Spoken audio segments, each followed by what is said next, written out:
नमस्कार साथियों, आज पॉलिटी का ये सेकंड लेक्चर है और इसमें हम सोर्सेज और फीचर्स ऑफ इंडियन कॉन्स्टिट्यूशन को डिस्कस कर रहे होंगे। लेक्चर 1 ऑलरेडी अपलोडेड है चैनल पे, उसको आप जाके चेक कर सकते हैं।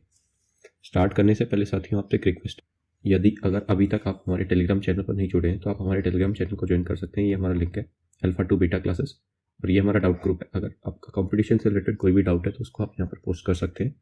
साथ ही साथ साथियों ये हमारा क्विज चैनल है, इसको भी आप ज्वाइन कर सकते हैं अगर आप इंटरेस्टेड हैं तो। स्टार्ट करेंगे। स्टार्ट करने से पहले क्विक रिकैप लेंगे कि हमने लास्ट लेक्चर में क्या डिस्कस किया था। तो सबसे पहले साथियों हमने ब्रीफ ओवरव्यू लिया था कि जो भी आपकी कॉन्स्टिट्यूशनल डेवलपमेंट हुई थी, सारे ये कॉन्स्टिट्यूशनल एक्ट्स जो आए थे, कैसे वहाँ से फिर अगस्त ऑफर आता है। ठीक है, अगस्त ऑफर के बाद आपकी क्या होती है, कॉन्स्टिट्यूएंट असेंबली की जो डिमांड है उसको एक्सेप्ट कर लिया जाता है और फर्दर फिर इसमें आगे जब डेवलपमेंट होती है तो 1946 में आपका कैबिनेट मिशन प्लान आता है और वहाँ से आपकी आगे जो कैसे कंटिन्यू हुई थी कॉन्स्टिट्यूएंट असेंबली। ठीक है, इसके बाद हम मूव कर गए थे कॉन्स्टिट्यूएंट असेंबली पे। ठीक है, कॉन्स्टिट्यूएंट असेंबली में हमने सबसे पहले पढ़ा था कि इसका फॉर्मेशन कैसे हुआ था। ठीक है, इसमें इलेक्शंस वगैरह कैसे हुए थे। ठीक है, कुछ पार्टली इलेक्टेड थे, कुछ पार्टली नॉमिनेटेड थे। प्रिंसिपल स्टेट्स में हमने पढ़ा था। ठीक है, टोटल कैसे कितने मेंबर्स थे। ठीक है, और फिर पार्टीशन के बाद कितने मेंबर्स इसमें बच गए थे। उसके बाद इसके ऑब्जेक्टिव्स क्या थे, कि मतलब इसके दो ऑब्जेक्टिव्स थे प्राइमरीली, कि एक तो इसको कॉन्स्टिट्यूशन बनाने के लिए इसको बनाया गया था और दूसरा इसका काम था कि ये पार्लियामेंट की तरह काम करेगी जब तक प्रॉपर इलेक्शन नहीं होंगे। साथ ही साथ इसके बारे में हमने कमेटीज़ के बारे में पढ़ा था कि ड्राफ्टिंग कमेटी थी। ठीक है, और बाकी जो कमेटीज़ थी वो इनको क्या देती थी, रिकमेंडेशंस वगैरह सेंड करती थी और फिर उसके ऊपर वार्तालाप होती थी, चर्चा होती थी। ठीक है, एक फिर फाइनली एक ब्लूप्रिंट या ड्राफ्ट तैयार करके उसको पास कराया जाता था और वो फर्दर आपका कॉन्स्टिट्यूशन बनता था। ठीक है, कुछ फैक्ट्स हमने जाने थे इसके बारे में, तो इतना हमने साथियों लास्ट लेक्चर में पढ़ा था। अब हम स्टार्ट करते हैं सोर्सेज से। तो सोर्सेज ऑफ इंडियन कॉन्स्टिट्यूशन क्या है जी। तो सबसे पहले साथियों एक चीज़ देखो, ये जो आपका कॉन्स्टिट्यूशन है ये प्राइमरीली इसका 50% जो भाग है साथियों वो हमने लिया है गवर्नमेंट ऑफ इंडिया एक्ट 1935 से। और एक चीज़ आपको पता होगी, 1947 तक जब तक देश आज़ाद नहीं हुआ था तब तक तो जो ये सरकार आपकी चल रही थी वो इसी एक्ट के आधार पर चल रही थी। तो मेजर पोर्शन जो आपके इंडियन कॉन्स्टिट्यूशन का है वो हमने यहाँ से लिया है। बाकी जो कुछ फीचर्स बचे हुए हैं वो हमने अलग अलग जगह से लिए हैं, जिसके बारे में चर्चा अभी हम करेंगे। सबसे मेन जो है वो है ब्रिटेन और यूएस। ठीक है, तो सबसे पहले हम ब्रिटेन के बारे में डिस्कस करेंगे कि यूके से हमने क्या क्या बोरो किया। तो साथियों आप एक बात बताओ, आपको यहाँ पर दिख रहा होगा पार्लियामेंट्री फॉर्म ऑफ गवर्नमेंट। तो पार्लियामेंट्री फॉर्म ऑफ गवर्नमेंट हमने कहाँ से लिया है, ये हमने ब्रिटेन से लिया है। अब यहाँ पर मैं आपको एक चीज़ बताना चाहूँगा, वो ये है कि फॉर्म ऑफ गवर्नमेंट जो होती है प्राइमरीली जो देखी जाती है वो दो टाइप की है। एक होती है पार्लियामेंट्री फॉर्म ऑफ गवर्नमेंट और दूसरी होती है प्रेसिडेंशियल फॉर्म ऑफ गवर्नमेंट। मैं यहाँ लिखता हूँ पार्लियामेंट्री, प्रेसिडेंशियल। अब दोनों में डिफरेंस क्या है, दोनों में डिफरेंस ये है साथियों, मैं एक डायग्राम बनाता हूँ, वहाँ से आपको ज़्यादा क्लैरिटी मिलेगी। ये मैंने एक डायग्राम बनाया, ये बॉक्स है गवर्नमेंट का। ठीक है, इसमें मैंने 3 पार्ट्स बनाए। ठीक है, और एक मैंने बॉक्स बनाया यहाँ पर। ठीक है जी, ये मैंने बना दिया। ठीक है, अब देखो आपको पता होगा कि कोई भी गवर्नमेंट होती है उसमें 3 पार्ट होते हैं। सबसे पहला आपका लेजिस्लेचर, उसके बाद एग्जीक्यूटिव, उसके बाद जुडिशरी। ठीक है, लेजिस्लेचर का काम होता है लॉ बनाना, ये जो लॉ बनाए गए हैं इनको इंप्लीमेंट कराने का काम होता है एग्जीक्यूटिव का। और फर्दर ये जो लॉ बनाए जा रहे हैं ये proper with in the bounds and limits of constitution है या नहीं, इस चीज को वेरीफाई करना, इसको ओवरसी करना, ये काम होता है आपकी जुडिशरी का। अगर वो इसके बाउंड के बाहर है, ठीक है, मतलब अगर आपका एक पेरीमीटर डिसाइड किया गया है, अगर उससे ये बाहर है तो जुडिशियली इसको नल एंड वॉइड कर देता है। ठीक है, ये काम होता है जुडिशरी का। अब साथियों ये डायग्राम आपको क्या दिखा रहा है, अब मैं अगर ये बोलूँ कि ये लेजिस्लेचर है, ये एग्जीक्यूटिव है और ये जुडिशरी है, और इसमें ये जो सर्कल आपको बाहर दिख रहा होगा ये लेजिस्लेचर है, अंदर इसकी एग्जीक्यूटिव है और ये जुडिशरी है। यहाँ से मैं क्या बताना चाह रहा हूँ साथियों, तो अगर आप इस सेकंड वाले डायग्राम पे पहले फोकस करें तो आपको एक चीज दिख रही होगी कि जो एग्जीक्यूटिव है that is the part of legislature itself. ठीक है, तो यहाँ पर आपको एक चीज पता चलेगी कि ऐसा फॉर्म ऑफ गवर्नमेंट जिसमें आपकी जो एग्जीक्यूटिव है वो लेजिस्लेचर से ही निकल के आए उसको बोलते हैं पार्लियामेंट्री फॉर्म ऑफ गवर्नमेंट। ठीक है साथी, पार्लियामेंट्री फॉर्म ऑफ गवर्नमेंट मतलब अगर इनडायरेक्टली मैं आपसे इस चीज को बताना चाहूँ तो मैं ऐसा बोल सकता हूँ कि जो एग्जीक्यूटिव है और जो लेजिस्लेचर है वो हैंड इन हैंड काम करते हैं। ठीक है, तो यहाँ पर जैसे एक और तरीके से आप इसको समझ सकते हैं कि जो सरकार के काउंसिल ऑफ मिनिस्टर्स हैं वो इनडायरेक्टली किसका भाग होते हैं, लेजिस्लेचर का भाग होते हैं। बट यहाँ पर ऐसा नहीं देखने को मिलता, मतलब प्रेसिडेंशियल फॉर्म ऑफ गवर्नमेंट में टाइट सेपरेशन होता है बिल्कुल। ठीक है, separation of what, separation of powers. ठीक है, मतलब हर एक जो है वो अपना इंडिपेंडेंटली काम करता है। लेजिस्लेचर अलग काम कर रहा है, एग्जीक्यूटिव अलग काम कर रहा है और जुडिशरी अलग काम कर रहा है। इसलिए ये बोला जाता है कि जो यूएस का जो सिस्टम है ना वो ट्रू फेडरलिज्म है, ठीक है। ध्यान देना साथियों, 100% फेडरलिज्म कोई भी अचीव नहीं करता है, बट इसके जितनी पास जाया जा सके उसका जो सबसे बेस्ट एग्जांपल आप दे सकते हो फेडरल कंट्री में, वो आप इसका दोगे, यूएसए का, क्योंकि यूएसए में सबसे ज्यादा फेडरलिज्म को जो है देखा जाता है। बट हमारी जो कंट्री है उसमें आपको कौन सा स्ट्रक्चर दिखता है? उसमें आपको दिखता है क्वासी फेडरल, ठीक है, जिसके बारे में हम थोड़ी देर में चर्चा करेंगे। यहाँ पर ये स्ट्रक्चर हमने कनाडा से लिया है। क्वासी फेडरल मतलब क्या है? टोटली फेडरल ना होके, ठीक है, फेडरल के कुछ फीचर्स हैं, कुछ यूनिटरी हैं, बट जो आपका बायस है वो यूनिटरी की तरफ ज्यादा है, ठीक है, फेडरल से। तो ये चीज आपको समझ में आई कि कैसे जो यूएसए है उसमें वाटर टाइट सेपरेशन है, और वहां पर जो फॉर्म ऑफ गवर्नमेंट प्रैक्टिस की जाती है वो है प्रेसिडेंशियल फॉर्म ऑफ गवर्नमेंट, और सारी पावर जो होती है साथियों यहाँ पर प्रेसिडेंट के हाथ में होती है। बट हमारे यहाँ पर जो रियल हेड होता है वो प्राइम मिनिस्टर होता है, क्योंकि वो एग्जीक्यूटिव का हेड है और उसको ही सारे काम करने होते हैं, जैसा कि आपने आर्टिकल 74 में पढ़ा भी होगा, जिसके बारे में हम चर्चा करेंगे आगे, कि यहाँ पर ये दिया गया है आर्टिकल 74 में, that prime minister will be the head of council of minister and he will aid and advise the president to perform his function, ठीक है। तो ये चीज थी आपकी, और यहाँ पर आपको इंडिपेंडेंट जुडिशरी बिल्कुल दिखेगी, ठीक है, क्योंकि ये फंक्शन भी हमने कहां से बोरो किया है? इंडिपेंडेंस ऑफ जुडिशरी, ये ऑलरेडी हमने यूएस से बोरो किया हुआ है, जिसको हम यहाँ पर पढ़ेंगे, ठीक है। तो आइए आगे बढ़ते हैं। तो पार्लियामेंट्री फॉर्म ऑफ गवर्नमेंट आपको क्लियर हुआ। पार्लियामेंट्री फॉर्म ऑफ गवर्नमेंट हमने कहां से लिया? ब्रिटेन से लिया। इसके बाद बाइकैमरलिज्म। बाइकैमरलिज्म का मतलब क्या है? आपने सेंटर पर देखा होगा, सेंटर पर कितने हाउसेस हैं? 2 हाउसेस, लोकसभा और राज्यसभा। सिमिलरली स्टेट लेवल पर आपको दिखेगा स्टेट लेजिस्लेटिव असेंबली और लेजिस्लेटिव काउंसिल। ये जो स्ट्रक्चर होता है ना साथियों, इसको बाइकैमरलिज्म बोला जाता है। तो ये भी हमने कहां से बोरो किया? यूके से, क्योंकि यूके में 2 हाउस आपने सुने होंगे। जो अपर हाउस होता है उसको बोलते हैं हाउस ऑफ लॉर्ड्स, और नीचे वाले को बोलते हैं, लोअर हाउस को बोलते हैं हाउस ऑफ कॉमन्स। और इसके बाद आता है rule of law. Rule of law हम पढ़ेंगे आर्टिकल 14 में। अभी के लिए आप बस इतना याद रखें कि ये हमने कहां से बोरो किया है? ये बोरो किया है यूके से। सिंगल सिटीजनशिप, एकल नागरिकता जो है, ये हमने कहां से बोरो किया है? यूके से। और ये जो सिंगल सिटीजनशिप है ना साथियों, इसके बारे में हम आगे चर्चा करेंगे जब हम फेडरल और यूनिटरी फीचर्स के बारे में चर्चा कर रहे होंगे इसी लेक्चर में। इसके बाद आते हैं यूएसए पे। तो यूएसए हमने क्या लिया? हमने यूएसए से लिया जुडिशियल रिव्यू। अब जुडिशियल रिव्यू क्या है? यहाँ पर साथियों मैंने हल्की सी चर्चा की थी कि लेजिस्लेचर जो भी कानून बनाता है उस पे अगर जुडिशरी को ऐसा लगता है कि ये कानून जो है ये आपके मौलिक अधिकार या आपका जो कॉन्स्टिट्यूशन है उसके बाउंड से, उसके पैरामीटर से बाहर जा रहा है, तो वो वहीं पर उस एक्ट को क्या कर देती है? नल एंड वॉइड डिक्लेयर कर देती है। तो ये जो पावर है ना, इसको बोला जाता है जुडिशियल रिव्यू। रिव्यू करने की पावर किसकी? जुडिशरी की। तो जुडिशियल रिव्यू इसको बोला जाता है। तो ये फीचर हमने कहां से लिया होगा? यूएसए से। और साथियों इसको आपको रटना नहीं है, आप ये चीज समझ सकते हो कि जुडिशियल रिव्यू की सबसे जो ज्यादा पावर है वो किसके पास है? वो किसकी जुडिशरी के पास है? यूएस की, क्योंकि वहां पर वाटर टाइट सेपरेशन है। हर फंक्शन, हर ऑर्गन अपना इंडिपेंडेंट फंक्शन करता है, ठीक है। तो सबसे आप स्ट्रॉन्ग जुडिशरी जो बोल सकते हो वो किसकी बोलोगे? यूएसए की। जबकि जो पार्लियामेंट है वो सुप्रीम सबसे ज्यादा कहां है? वो आपको दिखेगी यूके में, ठीक है। इसके बाद जो प्रेसिडेंट की पोस्ट है वो हमने कहां से ली है? वो हमने ली है यूएसए से। यूएसए में आपके एग्जीक्यूटिव का हेड कौन होता है? वो प्रेसिडेंट होता है। तो प्रेसिडेंट की पोस्ट हमने ली है यूएसए से। और ये जो इंपीचमेंट वर्ड दिख रहा है ना साथियों, ये एक बहुत फॉर्मल वर्ड है, और ये किसके लिए यूज होता है? तो ये प्रेसिडेंट के रिमूवल के लिए वर्ड यूज होता है। ध्यान देना साथियों, ये केवल प्रेसिडेंट के रिमूवल के लिए वर्ड यूज होगा। जो इंपीचमेंट वर्ड होगा ये केवल प्रेसिडेंट के रिमूवल के लिए यूज होगा। अगर कोई भी अदर और कोई भी दूसरा पर्सन है, जैसे स्पीकर, ठीक है, जजेस of supreme court, high court, इनके लिए जो वर्ड यूज होता है वो होता है रिमूवल। ये आपको याद रखना है कि इंपीचमेंट जो वर्ड होता है वो केवल प्रेसिडेंट के रिमूवल के लिए यूज होता है। और ये मेंशन है आर्टिकल 61 में, जिसके बारे में चर्चा हम करेंगे प्रेसिडेंट चैप्टर में। और ये भी हमने कहां से लिया? तो प्रेसिडेंट की पोस्ट हुई या उसका इंपीचमेंट हुआ, ये दोनों हमने कहां से लिए? यूएसए से। इसके बाद वाइस प्रेसिडेंट की पोस्ट हमने कहां से लिए? यूएसए से। Fundamental rights. अब फंडामेंटल राइट्स क्या है? इनको नेचुरल राइट्स भी बोला जाता है साथियों, ठीक है। मैं थोड़ा सा इरेज कर लेता हूं ताकि आपको बेहतर समझ पाए। हाँ जी, तो साथियों आपके जो ये फंडामेंटल राइट्स होते हैं, ठीक है, फंडामेंटल राइट्स, जिनको क्या बोला जाता है? नेचुरल राइट्स भी बोला जाता है, नेचुरल राइट्स। तो ये हमने कहां से लिए? ये अमेरिका के बिल ऑफ राइट्स से लिए हुए, बिल ऑफ राइट्स, ठीक है। अब अमेरिका में आपको क्या मिलते हैं? मौलिक अधिकार मिलते हैं। वही मौलिक अधिकार हमने इंडिया में बोरो किए as a form of fundamental rights. ये कुछ ऐसे राइट्स हैं जो आपको as a citizen of India दिए जाते हैं, ठीक है। तो ये चीज आपको याद रखनी है कि फंडामेंटल राइट्स आपने कहां से लिए? हमने लिए ये यूएस के कॉन्स्टिट्यूशन से। इसके बाद इंडिपेंडेंस ऑफ जुडिशरी, ये मैं ऑलरेडी चर्चा कर चुका हूं। जुडिशरी की इंडिपेंडेंस आपको सबसे ज्यादा कहां देखने को मिलेगी?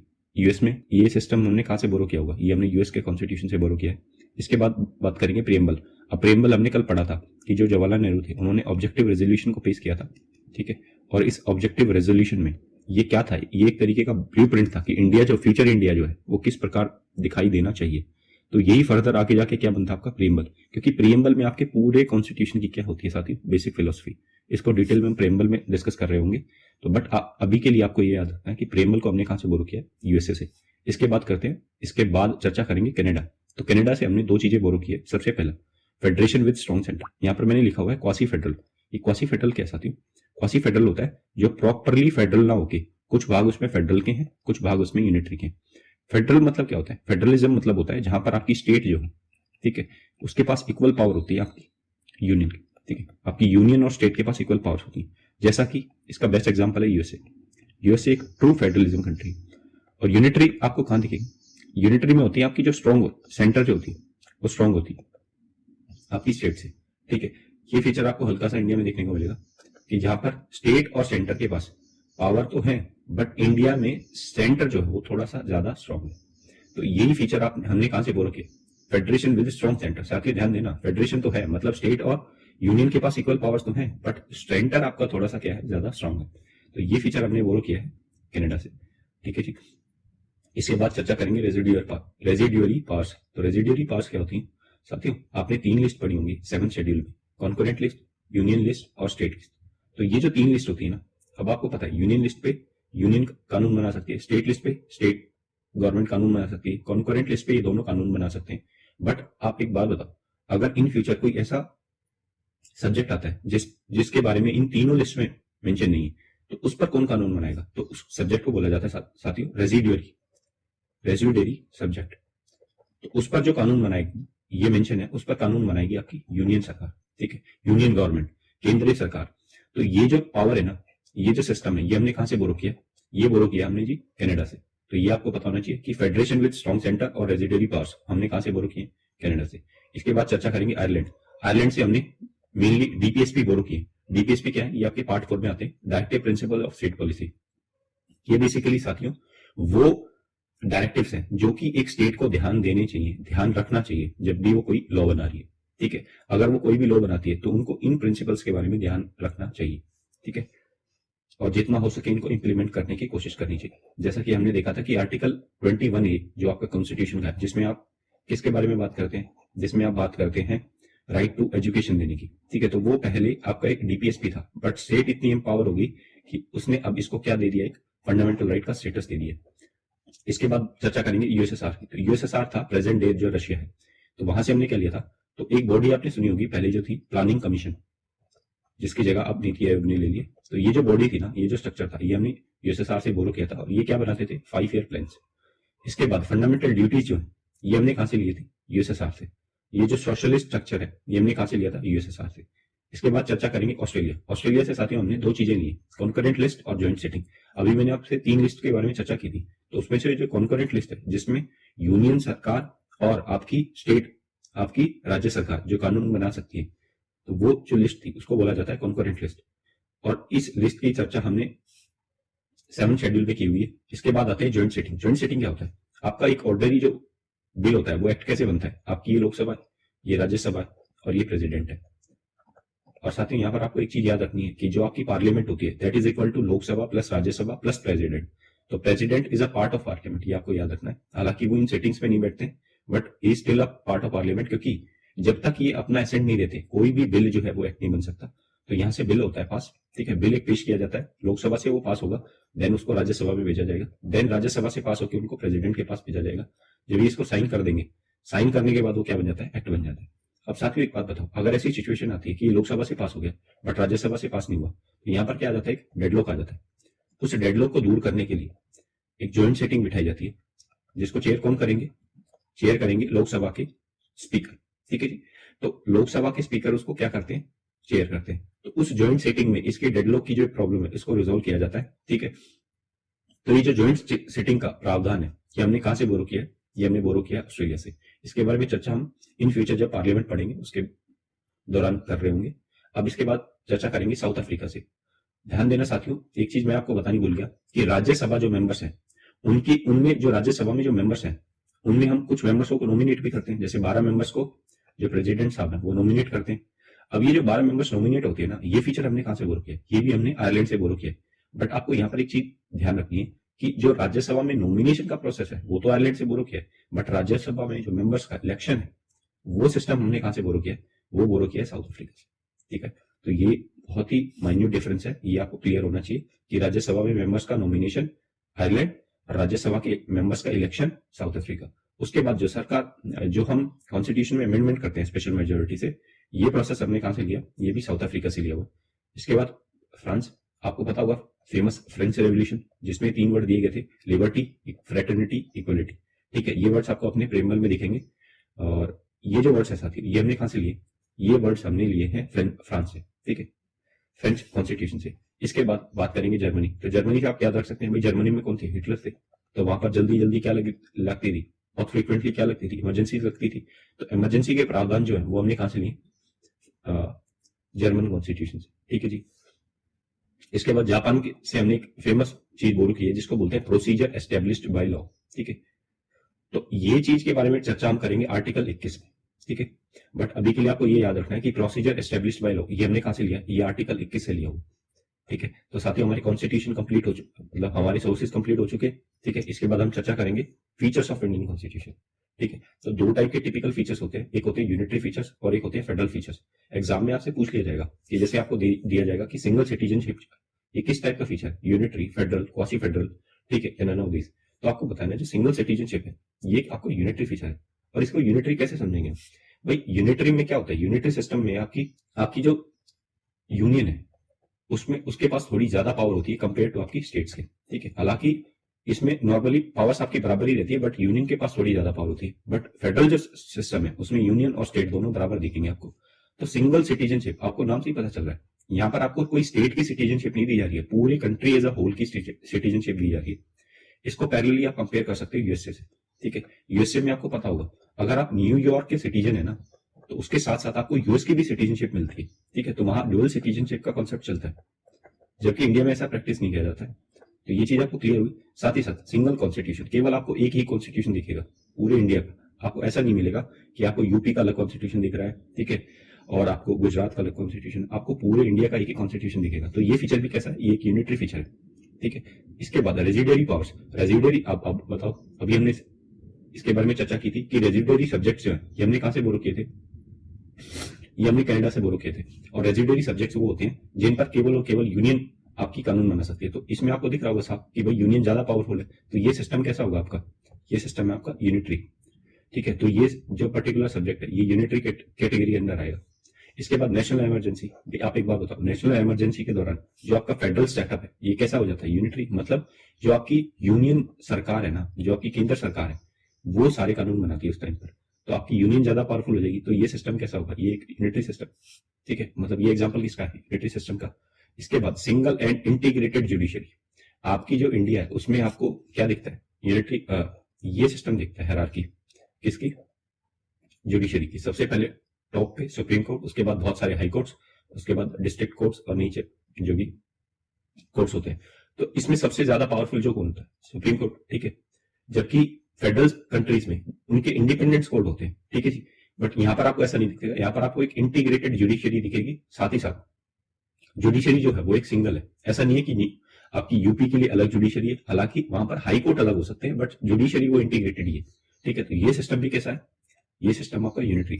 जबकि अगर आप यूएस में देखो तो न्यूयॉर्क की अलग जुडिशरी होगी, आपकी सेंटर पे जो लेवल है जो फेडरल कोर्ट है वो अलग होंगी। ठीक है, और यहाँ पर आपको जो राज्यसभा है उसमें रिप्रेजेंटेशन कैसा दिया जाता है, वो अनइक्वल रिप्रेजेंटेशन होता है।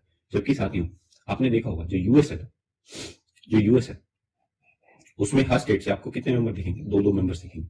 ठीक है, तो वहां पर रिप्रेजेंटेशन बिल्कुल इक्वल दिया जाता है हर स्टेट। जबकि यहाँ पर आपको जो स्टेट्स हैं उनका रिप्रेजेंटेशन आपको कहां दिखेगा, तो दिखता है आपको राज्यसभा में। ठीक है, आपके अपर हाउस में, बट वहां पर रिप्रेजेंटेशन कैसा मिलेगा, अनइक्वल। तो ये भाग कैसा है, ये यूनिटरी फीचर है एक तरीके से। इसके साथ साथ ऑल इंडिया सर्विसेज मैंने लिखी हुई। साथियों 3 सर्विस ऐसी होती है जिनको ऑल इंडिया सर्विसेज बोला जाता है। सबसे पहली इंडियन फॉरेस्ट सर्विस, ध्यान देना मैंने फॉरेन सर्विस नहीं बोला है, फॉरेस्ट सर्विस। उसके बाद इंडियन एडमिनिस्ट्रेटिव सर्विस, उसके बाद इंडियन पुलिस सर्विस। तो ये 3 सर्विसेज है, इनको ऑल इंडिया सर्विसेज बोला जाता है। ऑल इंडिया सर्विसेज क्यों बोला जाता है, क्योंकि ये जो लोग है ना ये आपको अपने स्टेट में भी दिखेंगे। जैसे आईएएस जो होता है ये डीएम के तौर पर स्टेट को भी सर्व करते हैं, और जब ये डीएम से मतलब प्रमोट होते हुए चीफ सेक्रेटरी और ऊपर प्रमोशन लेते हैं, तभी इनका ट्रांसफर होता है कहां पर, आपके सेंटर लेवल पर। और सेंटर पर ये क्या होते हैं, जो आपकी मिनिस्ट्रीज होती है ना, तो उसमें ये सेक्रेटरी की पद को जो है हासिल करते हैं, तो वहां पर आपके ये सेंटर को भी सर्व कर रहे होते हैं, इसलिए इनको ऑल इंडिया सर्विसेज बोला जाता है। तो ये जो फीचर है ना, ये कैसा है, ये यूनिटरी सेटअप का फीचर है। इसके बाद हम चर्चा करेंगे फेडरल फीचर्स की। तो फेडरल फीचर्स में आपको ऐसे फीचर देखेंगे जहां पर यूनियन और स्टेट जो है वो आपको सेपरेट देखेंगे बिल्कुल। तो आप एक बात बताओ, ये तीन लिस्ट लिखी हुई है, यूनियन, स्टेट और कॉन्करेंट, ये सिस्टम कैसे है? तो यूनियन और स्टेट लिस्ट, ये सब्जेक्ट कैसा है? तो ये जो लिस्ट है ना, ये एक तरीके का कौन सा सेटअप है, आपका फेडरल सेटअप है, कि भाई यूनियन पे कानून बनेगा, स्टेट पे कानून बनेगा, ठीक है। और इसके बाद इंडिपेंडेंट जुडिशरी, ये मैंने आपको बताया कि यूएस जो है वहां पर जुडिशरी कैसी है, इंडिपेंडेंट है। तो ये जो फीचर होगा ये कैसा होगा, ये एक फेडरल फीचर होगा, ठीक है। इसके बाद रिटन कॉन्स्टिट्यूशन है, मतलब कॉन्स्टिट्यूशन से बाहर आप कुछ नहीं कर सकते हो। कॉन्स्टिट्यूशन में जो पावर दी गई है वहां पर स्टेट अपनी पावर को एंजॉय करेगा, यूनियन अपनी पावर को एंजॉय करेगा। तो रिटन कॉन्स्टिट्यूशन किसका फीचर है, एक फेडरल सिस्टम का फीचर है। सुप्रीमेसी ऑफ कॉन्स्टिट्यूशन, कॉन्स्टिट्यूशन सबसे ज्यादा सुप्रीम है, ठीक है। और ये चीज हमें भी पता है कि भाई हमारा जो इंडिया है उसमें सबसे सुप्रीम कौन है, constitution, law of the land supreme है। तो ये जो फीचर है ये भी कैसा है, फेडरल फीचर है। इसके बाद डुअल गवर्नमेंट, ठीक है, डुअल गवर्नमेंट ऑब्वियसली बात है साथियों, जो फेडरल सिस्टम होगा उसमें दो गवर्नमेंट होंगी, तो डुअल गवर्नमेंट जो फीचर है ये किसका है, ये फेडरल फीचर है, ठीक है। तो उम्मीद करते हैं कि ये चीज आपको क्लियर हुई होगी, और इसके बाद आप इस वीडियो को एक बार दोबारा देख लेना। कल हम वापस से मिलेंगे, आज के लिए इतना ही। और साथ ही कोई भी आपका सुझाव है उसको आप कमेंट सेक्शन में मेंशन कर सकते हैं, ठीक है। और जल्दी आपका जो वॉइस का इशू है इसको हम रिजोल्व कर रहे हैं, ठीक है। तो कुछ 1 से 2 दिन लगेंगे, आपका ये इशू रिजोल्व हो जाएगा। बाकी कंटेंट आपको बताइएगा कि कंटेंट आपको कैसा लग रहा है, और जल्दी हम इस क्वालिटी की सीरीज को रैप अप करेंगे, और उसके बाद हम नेक्स्ट टॉपिक को लेंगे। आज के लिए इतना ही, जल्दी हम मिलेंगे, तब तक के लिए अपना ख्याल रखें। जय हिंद।